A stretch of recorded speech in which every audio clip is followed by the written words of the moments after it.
লোকেরা আমার খুব গরিব বলে, কিন্তু কেউ জানে না যে আমার কাছে এত টাকা আছে। টাকা দেখবে, এরকম টাকা।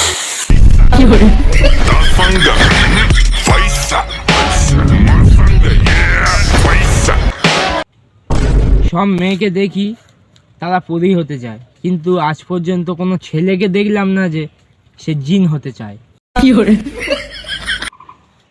মানুষ আমাকে নিয়ে খুব সমালোচনা করে, করুক, একদিন আমিও দেখিয়ে দেবো যে আমি কিছু করতে পারবো না। তাহলে শোনো আমার দুঃখের কথা।